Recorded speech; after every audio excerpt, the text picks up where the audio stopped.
Is this working?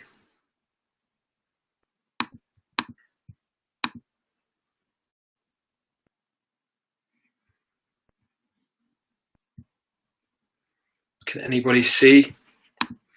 Brilliant. Hi, Leon. Right, I have to apologize first of all because my previous post, I scheduled it using BeLive.tv, and then I tried to go live and it just didn't work. Yeah, I can see. It's working now. So we'll just wait for a couple of people to get on board and realize that the previous post, unfortunately, isn't going to be the one I go live on because it didn't work, but it'll be this one. And I'm just going to copy and paste the caption over.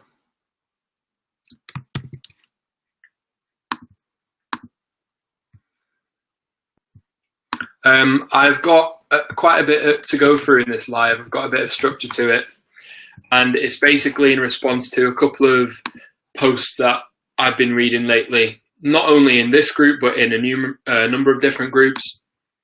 And yeah, feel free to start asking questions. What I'm going to do is basically go through 5 points that I've got that I want to cover that should help all of you. And then I'll go through all the questions in the previous posts and in the scheduled live post. And then I'll go through the questions that you guys are dropping into this video. So I'll answer all the questions at the end once I've gone through these 5 points. But first of all, I want to say welcome to all of the new members. It's been exactly 1 month since I last did a Facebook Live, and this group has just blown up massively. We've got 13,000 members, which is insane. I never thought it would be this big. I started it in January this year, and I just added 4, I think it was 3 or 4 friends from university. And since then, it's just blown up and snowballed so much. So I just want to say thanks for joining us. I hope you're finding it a helpful community. And all I ask is that you give advice as well as receiving advice. The people who tend to jump onto posts and reply to people with questions and problems, and they give them advice, those guys are the people who tend to receive more from other members. So the more active you are, the more you're going to get out of it. Also, it's my birthday this weekend, so I'm taking a work break, which I'm looking forward to. Anyway, so the first point I want to discuss is all this talk about gurus and one person says this, I should do this with my ads. Someone else tells me to do this. Which one do I do? Do I do both? And I actually have to load up a conversation I had last night with someone about this because it clearly is a problem. And for me, if I was new to it, I wouldn't know where to start either. I don't blame you for being confused with all this, contradictory information flying about in all sorts of different groups and forums and things. So if you bear with me, I'm just going to load up this conversation. Here we are. And hopefully this part of the live is going to stop you from becoming confused and falling for so much different information. And what happens is you get bombarded with so many different ideas and strategies with Facebook ads in particular that it becomes paralysis by analysis, and you just sit and think and read and don't really take action. So here's the conversation. Here's how it went. What's your starting ad process? Is it straight to website conversion purchase? And this was with Jamie, by the way, Jamie Davies, this guy here. And Jamie was running video views ads, and Pepe, I think that's how you pronounce your name, I apologize if I got it wrong, was saying you get sales from video views. And then Jamie said, I'm doing it for social proof and engagement. And then Pepe said, why aren't you doing PPEs? And then I explained that you get engagement on pretty much any post you boost with Facebook ads, be it a website conversion, a PPE, or video views. And then Pepe said many gurus are saying different things. Some say website conversion purchase, some say PPE, some say view content. I'm getting confused. And basically, my response to that was, gurus don't mean to confuse you. They're just telling you what they do and what works for them. But the thing is, what works best for them won't necessarily work for you. They don't know your audience, your product. They don't know what your website or your landing page looks like. It could be a pile of crap, in which case nothing will work for you. And then I said, for example, Jamie does really well with videos, as you can see. Whereas for me, I do bad with videos and I do a lot better with carousel ads. But I'm not going to go around telling people you have to do carousel ads or you're not going to make sales, because it's not true. All it comes down to is, yes, listen to what advice they're giving if they've been successful and test what they've been successful with, but by no means treat it as the one and only way to get sales. There's no one way to do things with Facebook ads. You just have to test and work out what works best for you. So that's that. I hope that has cleared up a lot of about why so many people tend to get into arguments about what works and what doesn't work with Facebook ads. The truth is, what works for me might not work for you.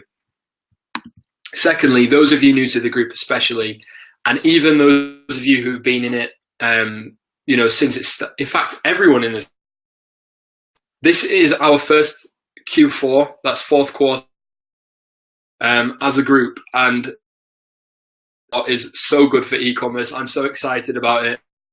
Finished last year, I was like, right, I'm ready for 2017 Q4, because so much money gets made in Q4. People are buying for Christmas, buying for New Year, buying presents for each other. There's so much money that gets transferred on the internet in Q4. And those of you new to the group, new to e-commerce, now is the perfect time to get started and get yourself set up and in a good position for October, November, and December, and even January. Massive amounts of money available and able to be made. So you have this month, and then you got August and September to get yourself in a good site up and running, looking pretty, looking good, get your ads running, work out who your audience are, and in Q4 you will see most likely a huge increase in traffic, revenue, and profits. Honestly, I cannot wait for Q4. I'm thinking of starting some more websites. I've got another POD, print on demand business, and it's currently, just getting a bit of traction now. I'm not using ads, it's all organic, which is why it's taken so long.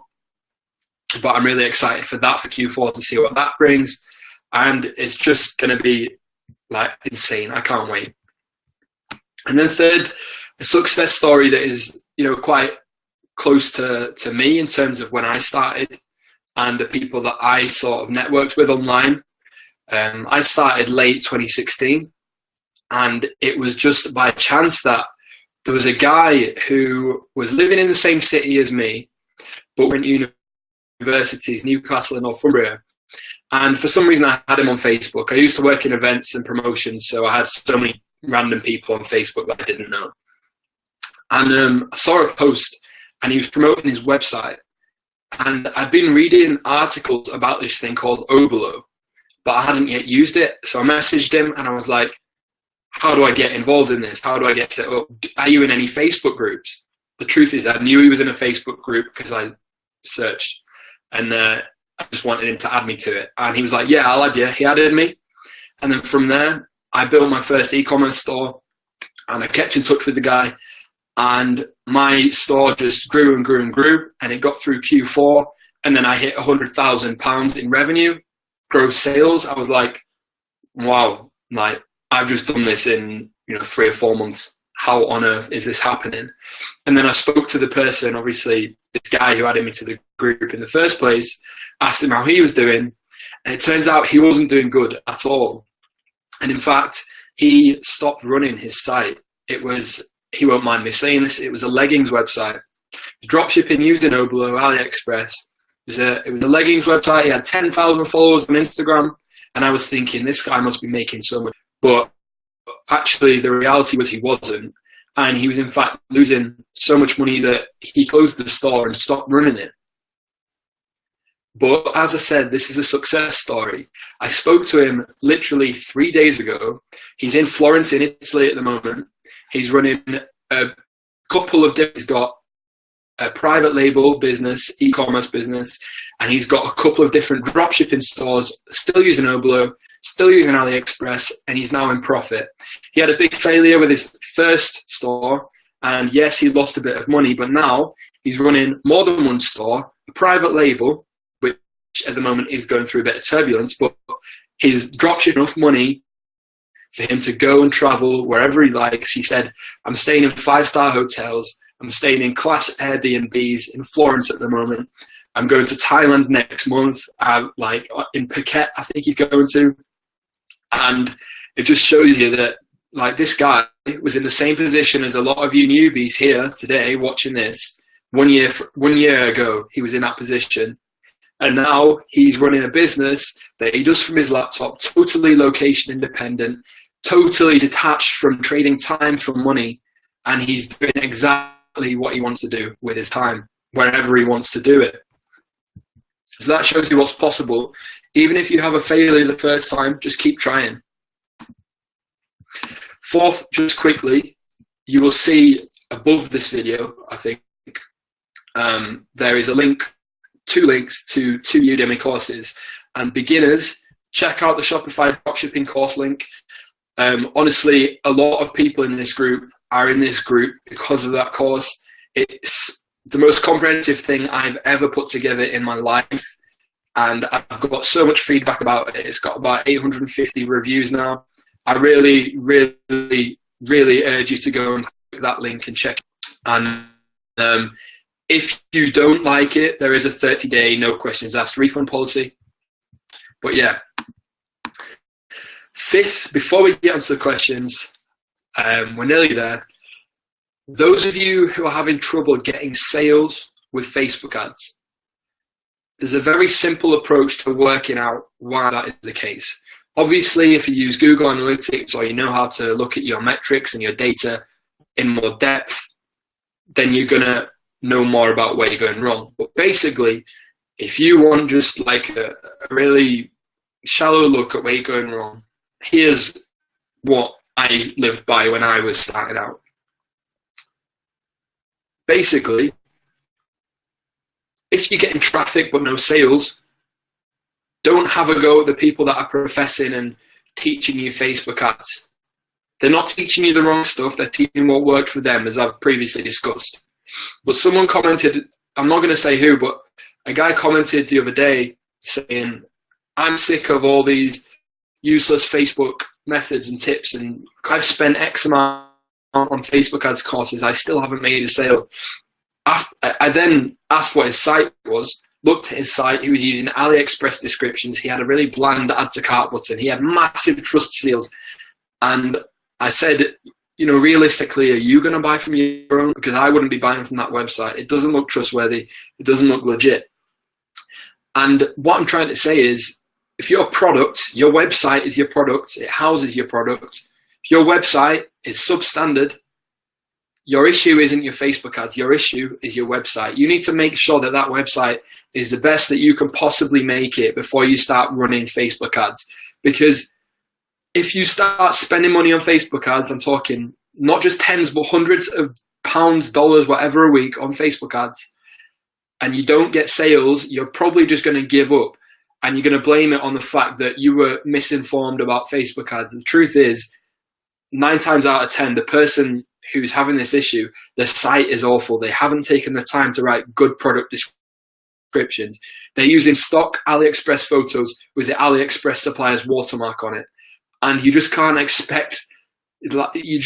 these people seriously because they're expecting to make quick cash, which isn't what this business is about, off a really rubbish website that took them probably 30 minutes to put together. They probably don't have abandoned cart emails. They're probably not retargeting. And they assume their Facebook ads are what is wrong. So yeah, what I'll do now, I can see quite a few questions building up. So I'll go through them. And then I will also give you a little exclusive rundown of what I'm going to cover in the Facebook ads course I'm putting together at the moment. And then I'll let you comment below with what else you would like to see in it, in addition to what I've already covered. So let me just scroll back to the scheduled live, which didn't work. And we'll start with our questions. Now, these first few questions I'm not going to be able to show on screen. The questions that have been posted on this line right now, I will be able to show like this. But for these first few, I'll just read them out. For getting good low CPC, which is cost per click for those of you that don't know, where should we focus on step by step? To get as low CPC as possible, what you need to do is be split testing your targeting and your ad creative. Creative is not entirely, if it doesn't have a call to action. If it isn't using the AIDA principle, which is attention, interest, desire, action, then your CPC is likely to be higher. But methods of getting a lower CPC are always changing. I read literally 10 minutes before this live a big post about a study, I think it was from Harvard, about using the word because in your adverts and how that can lower your CPC. But yeah, basically do more research. It's changing all the time. Try and find the post I read about the because thing. But the key here is just split testing your creative, I would say.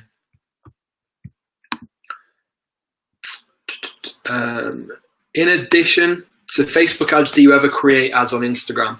I do. A lot of people, what's funny is a lot of people, when you talk about Facebook ads, they assume that Instagram ads is a completely different thing. It's not. You can run Instagram placed ads through your Facebook ads manager because Facebook own Instagram, as you'll know. I do run ads onto Instagram. What tips or processes would you follow to connect with an influencer to market your product? I would, first of all, I'd probably outsource this to begin with, but what I'd do is create a list, go into Instagram on my desktop, type in some hashtags related to my niche, and open the top posts, the top users, open them in new tabs, go through each tab one by one, and usually if they're open to collaborations with brands, then they'll have a contact for business email, or they'll say direct message for business, and contact them via that. And then just basically tell them a bit about you, what you want out of the partnership, what you're willing to provide, and basically just ask for their rates. And if they've done it before, they'll have a rates list and they'll just email you that over, and you can go from there. Do you have a sample of email flows that you send to customers for A, abandoned carts, B, new order confirmations, C, encouraging customers to repurchase? I don't have any templates to provide you. That is simply because you need your copy to be catered to your audience. You need to speak to your audience. Because what I use are for my probably going to be the same as 90.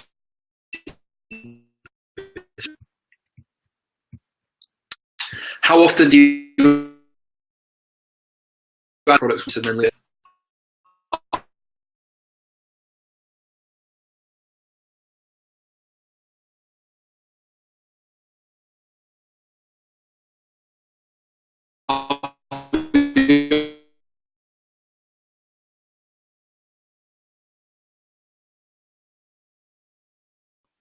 And I actually add new products every week.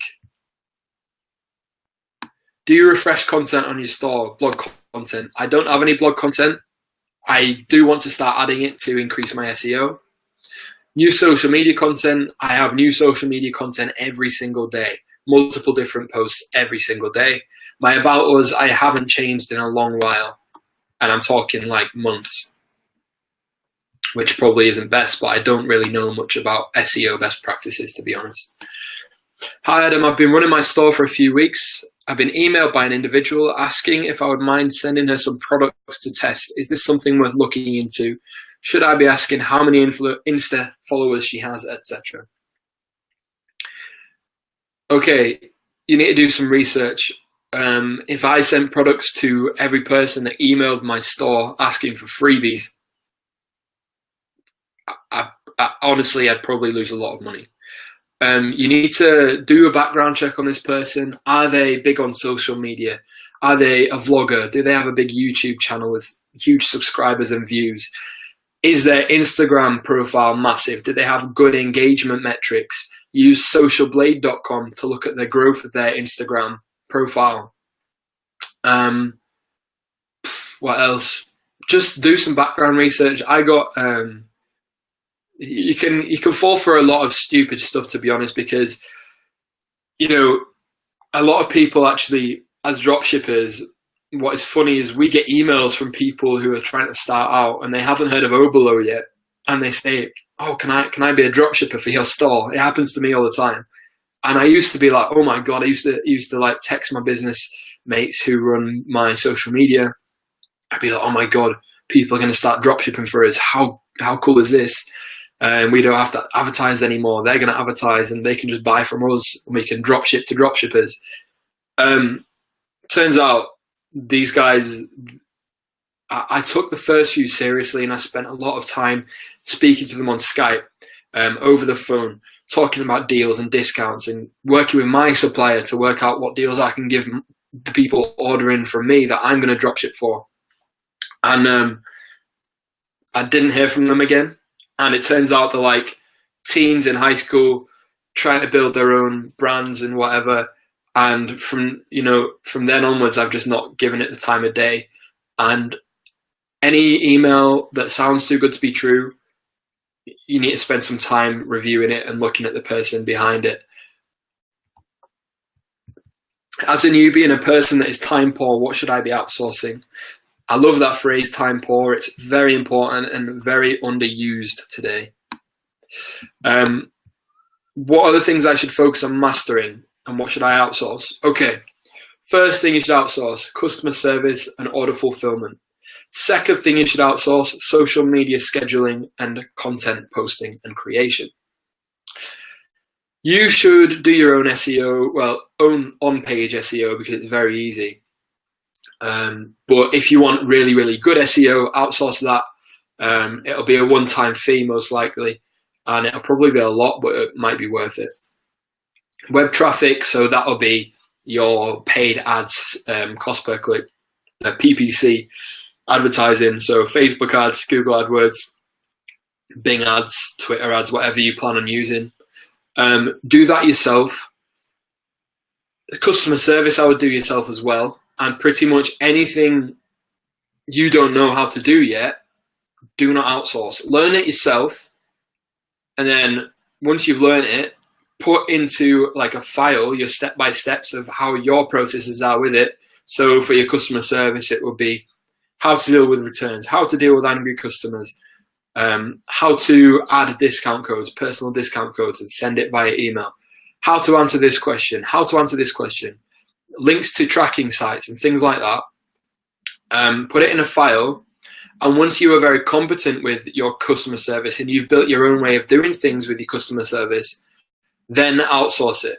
I wouldn't outsource anything that you aren't fully comfortable doing yourself, because when you outsource something, yes, you have one less job, but you now have one more person to manage. And if you don't know what you're doing with the task you've outsourced, how the heck are they supposed to know what to do? Because they are relying on you for clear instructions and guidance. I want to start, but I don't know how. Can you guide me what I should do first? And then there's a reply to this comment from Raz. Good place to start from, Adam's Shopify course. The link is in the pinned post. I almost finished it and it's pretty good. Hi Adam, what will be the best way to do a market survey before entering a niche? Market survey, I don't know. I've never done a market survey before entering a niche. I just do research on bestsellers, Google Trends and things like that. One thing you could do is set up a landing page, a lead capture page, or a squeeze page, whatever you want to call it. Write a short ebook or something that you can send digitally to people, and promote that page to your niche and see how many emails you get in return for the thing you're offering for free, this PDF download, this ebook download, whatever. Give them it for free in exchange for their email. And then you have an email list, and then you can do some sort of questionnaire or something out to this audience, this email list that you've built. I've never done it myself. That's just off the top of my head, something you could do. Okay, now on to the questions in this live. So,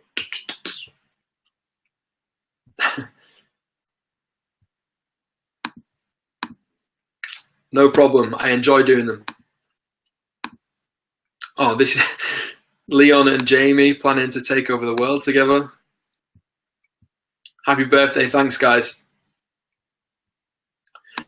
For beginners, should we start for traffic or conversions? For me, again, coming back to the thing about gurus and people who give advice on Facebook and stuff, I'm not going to tell you what doesn't work best for me because that would just be stupid. I'm going to tell you what worked best for me, but don't take it gospel in the fact that it's the only way to do things. It worked best for me, so it's what I'm going to suggest doing. I started with website conversion ads, optimized for add to baskets. Straight off the bat, launched my store, launched my first ads, website conversions, optimized for add to basket using the Facebook pixel.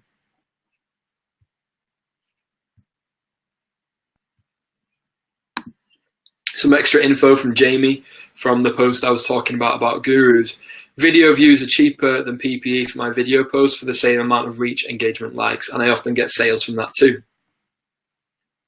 Some great advice there. What will be the best way to do a market survey? Oh, already answered that in the previous one. Adam, are you still using Klaviyo and Opt-in Monster? What do you say about using MailChimp? I'm still using Klaviyo. I'm no longer using Opt-in Monster. I'm using, in fact, yes, I am using Opt-in Monster still. I'm using Opt-in Monster for my welcome pop-up, but I am not using it for my exit intent. I use Wheelio for exit intents now, which is sort of the gamification of email capture, which is really cool. What do you say about MailChimp? MailChimp is awesome. It's really, really reputable. So many people, so many marketers and entrepreneurs and business owners use it. I just prefer Klaviyo. I've used both. I used MailChimp a couple of years ago for some events and stuff, but I prefer Klaviyo because of its features, its A/B testing. The flows are so easy to set up. The reporting I prefer. The only issue with Klaviyo is with a lot of Shopify themes that have the newsletter sign up. It's hard to attach the newsletter sign up to Klaviyo to then create an autoresponder from that. It's harder to do that with Klaviyo than MailChimp, and sometimes you have to get like a developer to sort it out for you. My ads perform well on the first 2 days, and after that, the optimization is completely dead. This has been going on with me since mid-May. I've seen numerous other people complain about the same issue, but there's still no solution to this. No, there isn't a solution to this. I've had the same stuff. I wouldn't say the optimization is dead. I'd say it isn't optimized. I don't know how I would word that, but I don't know. Unfortunately, there's nothing I can do to help here because I have the same problem. The only thing you can do is just continue testing, persevere around this problem. Hopefully, it's just something to do with Facebook's continued tweaking of their algorithms and stuff. You could actually set up rule-based settings for your ad set so that, if you're getting sales in your first 2 days and after that, 100% track record, they're going to crap. Why don't you set up a rule with your ad set where after 2 days, if the CPC is above X amount, it kills it automatically. That's the only thing I can suggest, which isn't ideal at all, but which works best for you? 1 day after clicking or after 7 days? 1 day conversion window works best for me. Would you recommend targeting one country first in one currency, and then when it's going well, target other countries? Or would you recommend investing in currency targeting Facebook ads for many countries right away? I would start with the big four, or even just one of the big four: US, UK, Canada, Australia. I started with those four together in one ad set and then narrowed by interests, really, really narrowed by interests and age range and gender. I wouldn't recommend starting with tons of different countries. Generally, if a product doesn't work on one of the big four, it's not going to work on the smaller countries like Norway, Germany, Netherlands, Belgium, France. Whereas, yeah, I'll leave it there. I'd start with just one of the big four, or all four of the big four, which is UK, US, Canada, Australia.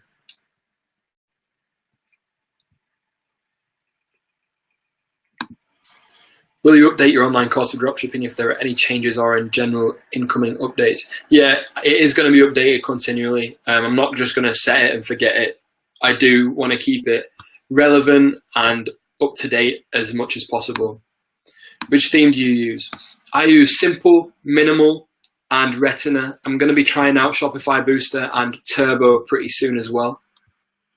Retina is my favorite so far.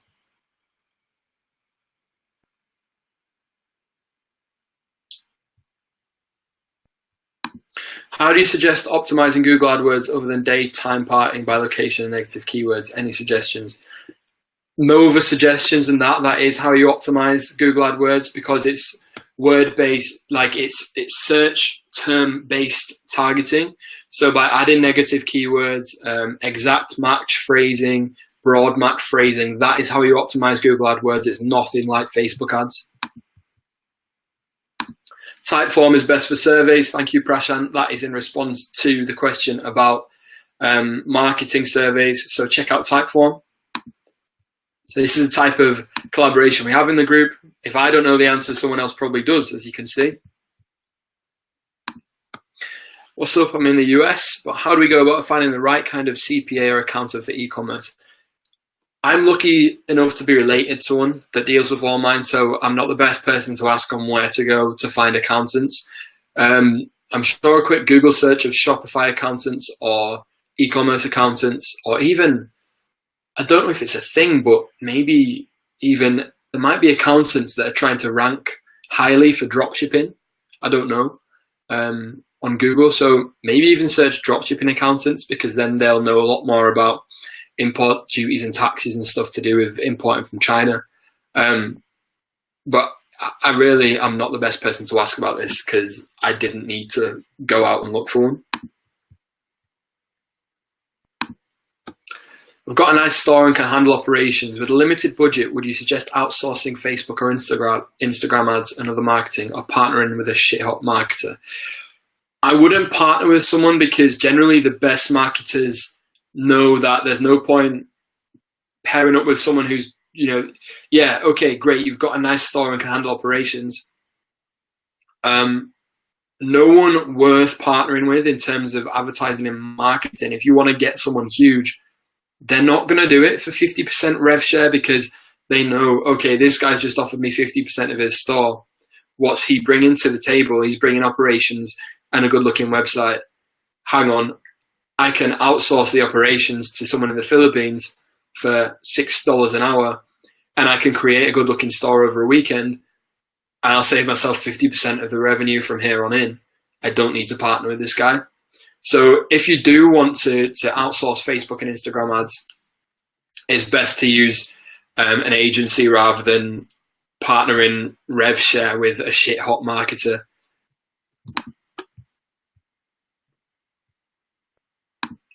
Have you ever purchased a site from Flipper and kept the store going and scaled it? No, but I know that you are quite interested in doing this, because I see a comment on, not many, but a couple of posts about selling sites.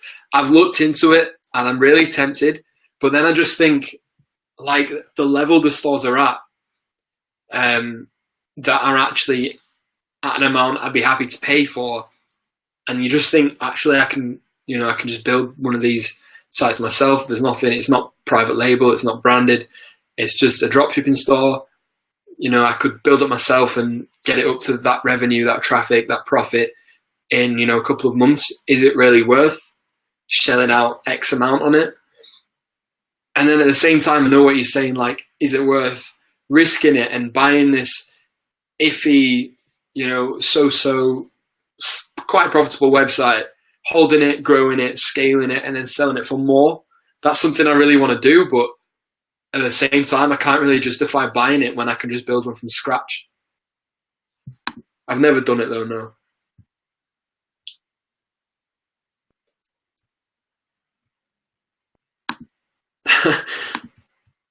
Have you ever used Kit?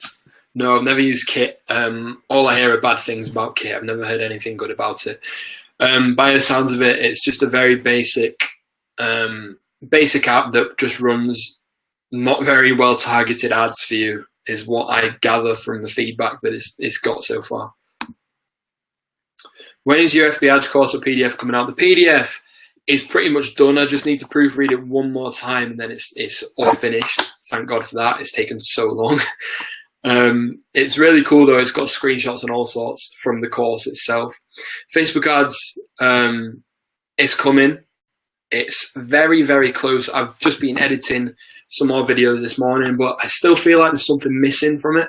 I don't know what it is. It's really bugging me, but every time I go through the curriculum and what's covered, which I will go through with you guys after these questions, I still feel like there's some more I can add.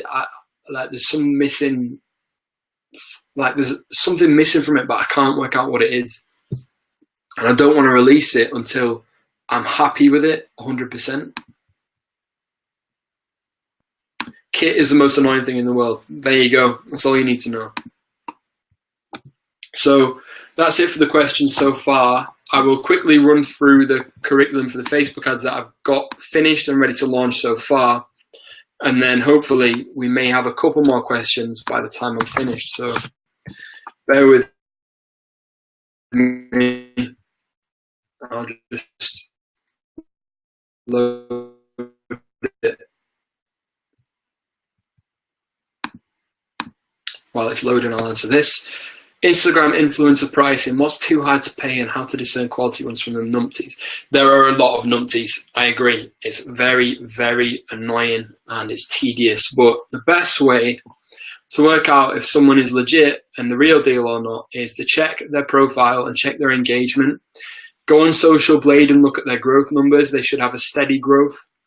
If they're an actual real person, that is loads better than, for example, the Instagram username @entrepreneur lifestyle. That is pretty lame, and not a true influencer. They're more a shout out account is what I would like to call that, rather than an actual human being whose audience are so invested in what he or she has to say. Those are the golden influencers, actual human beings, people that post their life and what they're doing and what they're up to, what they're wearing, what they're eating, what they're watching on Netflix or whatever, rather than cheesy quote posts and pictures of Lambos and Ferraris that this account owner does not own or drive, which is what you usually get with the accounts that are like @entrepreneur lifestyle or luxury life or whatever, all that crap. In terms of pricing, there's no one answer to this. It depends on their followers, but even more so, it depends on their engagement. And I prefer having people with at least 10% engagement, but what you'll find is the more followers they have, the engagement percentage is likely to go down slightly. That is all I can give you right now. I've just completely zoned out and forgotten what I was doing. Oh yeah, Facebook ads.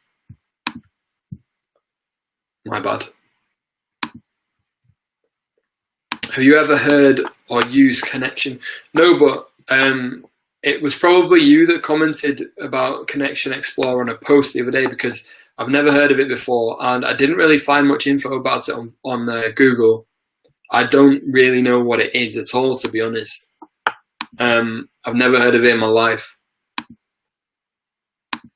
How old are you? I'm 22. I'm 23 in 2 days. I'll be turning 23, which I feel is extremely old, and I'm so scared and I hate it. I hate having birthdays nowadays. Yeah, it's just one of those things, isn't it? Right, here we are. Oh, come on. Bear with me. It's just loading. I recorded a really, really cool video today, actually, for the Facebook ads course. And it is in response to a lot of people who say, And actually, I'd say the majority of people watching this now will have this issue. And let me know if you have had this issue in the past. Tell me in the comments now. So you're running ads to your store, okay? You're not doing any other traffic, not getting traffic from anywhere else. Your store's relatively new, it's a few months old, so it's not likely to be getting much traffic from search engines. You're not doing Google AdWords, Bing ads, no Instagram influencers, just using Facebook ads for the vast majority of your traffic. You log in the morning and you've got 20 sales. Get in, I've got some sales, I've got some money, I've made some profit. And then what you do, you go over to your Facebook ads and you're like, okay, time to scale this. Which Facebook ad is bringing me all these sales, and let's kill the rest of them. You go into your Facebook ads, it says 20 sales on Shopify, and hang on, my Facebook ad reports say I've only made 12 sales through Facebook. Where are these other 8 sales come from? And it happens with so many different people. They're like, I know for a fact that these 20 sales have come from Facebook, but I can't work out which ad set it's come from. I can't work out what the true profit is. I can't work out which to scale and which to kill. And I recorded a pretty eye-opening video this morning, just finished editing it and uploading it to the back end of the course, ready for launch, about what the answer to this is likely to be and where that sale is hiding in your Facebook measurements. You can find them. You can find the majority of them. A lot of people say that Facebook only reports 70–80% of the sales that it generates you. That is true. It's not strictly 100% accurate. But I would say that it misses maybe 10 to 20% of the sales. I wouldn't say it's 30%. And in this video, I show you, I go to one of my past campaigns and I show you a missing amount of revenue that if you didn't know how to do what I teach you in this video, you would not even realize it'd come from these Facebook ads. And there was $8,000 that had been it just hadn't been reported from this campaign. $8,000 missing. I had no idea it had come from this Facebook campaign. And then I show you in these videos, I click a few buttons and there it is, an extra $8,000. It's 76 grand is reported and there's $8,000, that's over 10%, isn't reported. Added together, this campaign made 84 grand from 22 grand spend. Cold traffic, which is pretty good. But yeah, I was like, oh my, like this $8,000 has just come out of nowhere. And it happens to so many people, and there's a more sinister issue with this, and it's that you might be killing ads based on what it currently reports as having made you, when it's not showing you the full picture. You might be missing 10% of what it's made you. It might not have reported it, or even more. So that video is going to show you, it's basically going to fix that for you. Right, let me get this curriculum.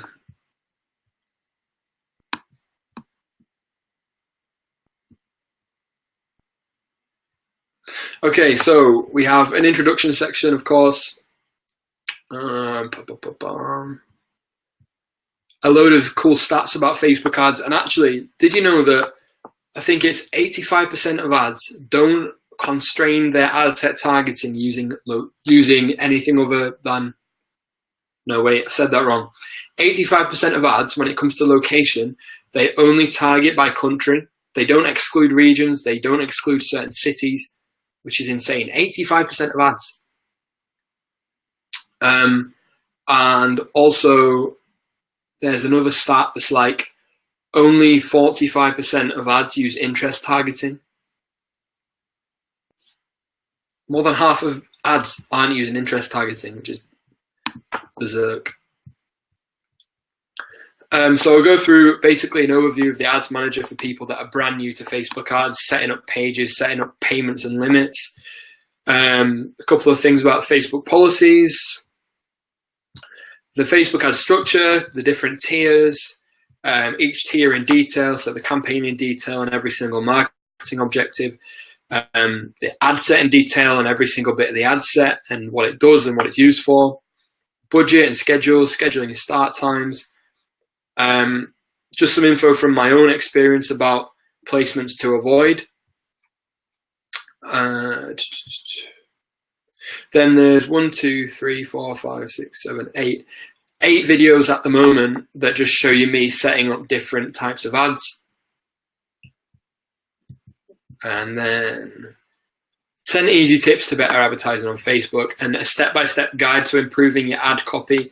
And this is backed by, research done about media and advertising. I did media at school and I thought it was useless, but it's nice to see that it's actually able to be applied to something I'm doing in the real world now. So that part in particular, I'm sure is going to be really, really helpful to people who are struggling with creating and crafting good ad copy. Some examples and explanations of good and bad Facebook ads and good and bad Instagram ads. And the Instagram one in particular, I think is going to be really valuable to people, especially if you aren't yet running Instagram ads. You've never used Instagram, you don't really understand the user base of the platform and what sort of content does best on it. I really, really think that's a great section. Facebook Pixel, installing it, what it is, checking it's working, using it in conversion ads. And then a load of stuff on custom audiences, every single different source you can use for a custom audience.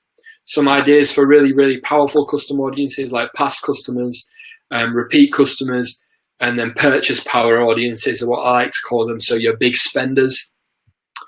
A load of stuff on lookalike audiences, how to build them, all the different sources, using custom audiences as a source, pages as a source, video views as a source, building multiple lookalikes from a single source, and then some really important information on lookalikes and best practices.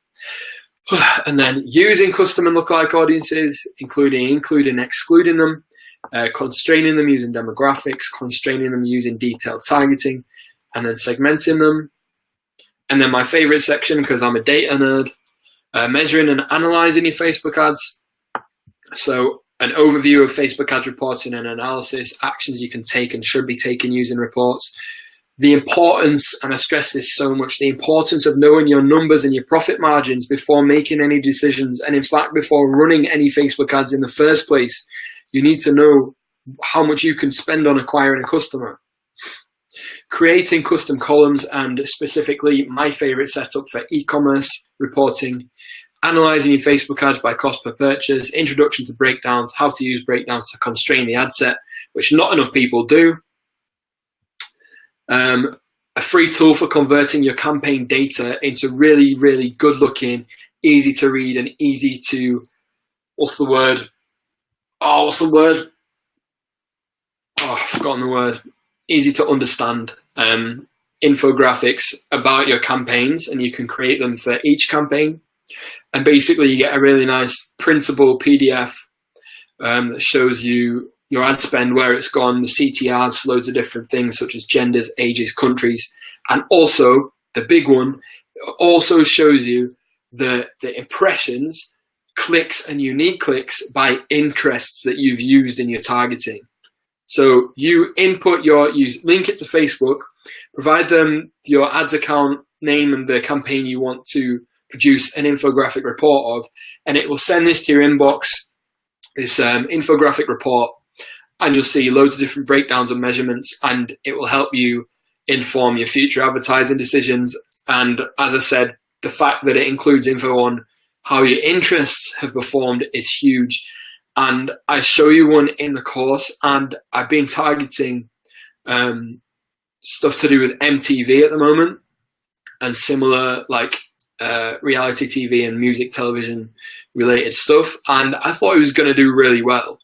And then I looked at this report and it did so bad. It was a waste of money. And I was like, what? But yeah. And then as I mentioned before, the advanced stuff about where, you don't realize, for example, for me, I had $8,000 of sales through Facebook ads from one single campaign. In addition to the 75 it had reported, there was it hadn't reported $8,000. And I basically teach you about the importance of getting this set up properly, showing you how to check whether you had sales through Facebook ads that you knew nothing about. Split testing, introduction to split testing, how to split test properly, how not to split test. And then I have an example of a targeting split test and a creative split test. and then 3 Facebook ad scaling methods, and then we have a summary, and then I also, which is what is probably going to be, take up a third of the course, is the over-the-shoulder case studies, which I've been talking about. Now, what I'm going to do, I'm going to get everything else sorted and released just so you guys have it there if you want to purchase and join. And then as time goes on, I'm going to finish, film, edit, export, and upload the case studies one by one as I do them, because at this rate, it's going to take me at least another month to produce some more case studies, worthwhile case studies anyway, and then edit and upload them to the course. It's going to take me at least another month. So what I've decided to do is take down, the 2 case studies that I'm partway through, take them down, release the course, and then finish these case studies, recording and editing and exporting. And then once they're both done, I'll upload them both together in the future. And then another thing I'm going to be doing is, doing these case studies on a continual basis every few months or so, and uploading them to the course as time goes on. So, you'll enroll, and as time passes by, more and more videos and lectures and case studies are going to be uploaded to it. And then obviously the standard bonus material stuff, lists of resources and websites and apps to use, and things like that. But yeah, God, losing my breath. Let me go through. Hopefully what I've just said has answered that. What will be your next big project? I don't know, I've been chatting about this for this week, funnily enough. I can't decide what to do. Got a couple of things in the pipeline. I think what I'm going to do is just focus on my POD business, get that producing a good amount of revenue, and then I'll focus on increasing its profit margins and its profitability, and that'll probably be what I focus on.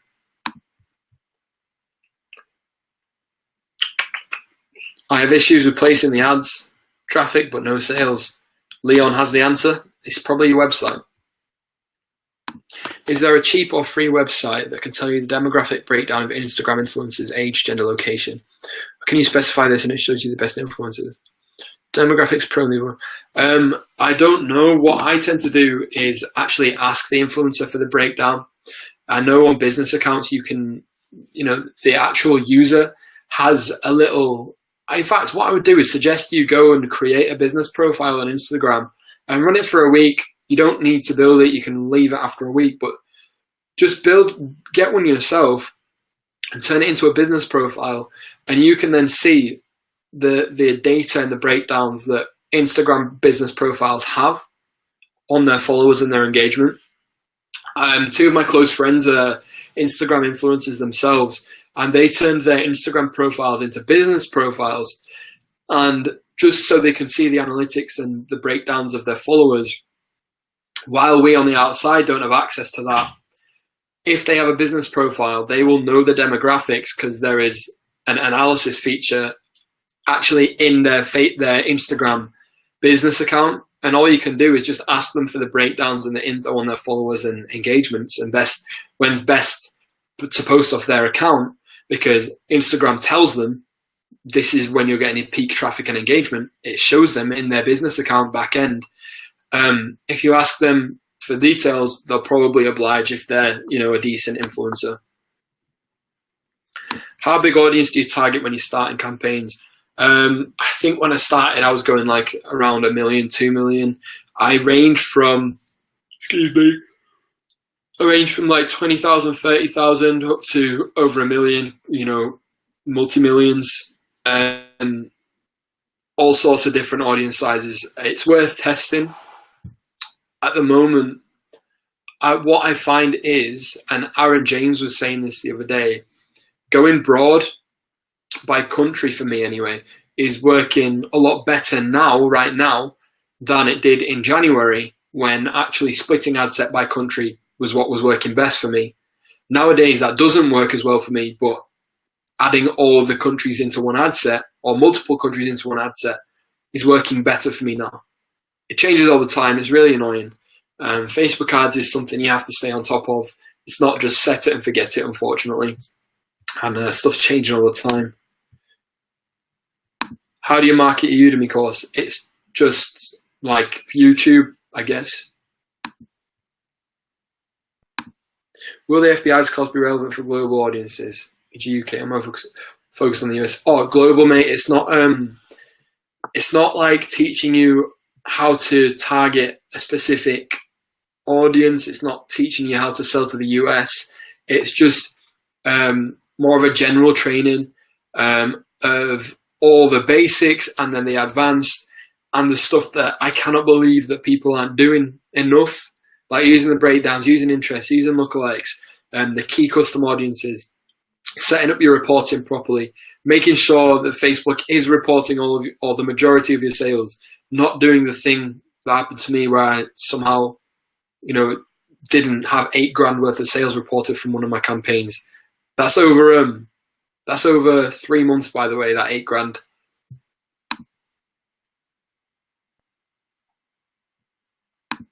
Did YouTube take down your videos for some reason this week? No, they're all still there. Unless it's happened this morning and I don't know about it. But obviously I have part of the course for free on YouTube. If you're referring to the private videos, the private because I initially uploaded all the Udemy Shopify dropshipping course onto YouTube for free. And then I got so many people saying, mate, why are you giving this away for free? It needs to be a paid course. And I had so many people messaging me thinking that I was like a charity just doing work for everyone. They were like, oh, check out my site. Can you review my site? Can you help me with my ads? No, I can't do that. I didn't realize putting free content on YouTube about this would lead to that. And so what I did was put it on Udemy as a private course and put half of the videos to private and sort of use the YouTube videos as a marketing effort. No, I haven't turned over my first million yet, unfortunately.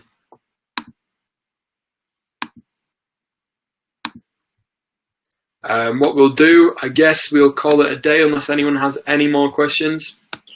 I'm really hungry, so I'm going to go get some food. But I hope this live has been helpful and valuable. It will be available for you to rewatch and replay in the group. I would suggest what you do if you want to find it, rather than saying, can someone link me to the live? Use the search function that way. Which way? That way. Use the search function over there. Type in Facebook Live or whatever, and my previous Facebook Lives will come up as well. But yeah, I hope you've enjoyed it. Yet. We'll get there. And I'll see you next time I do a Facebook Live, which will be probably sometime next month.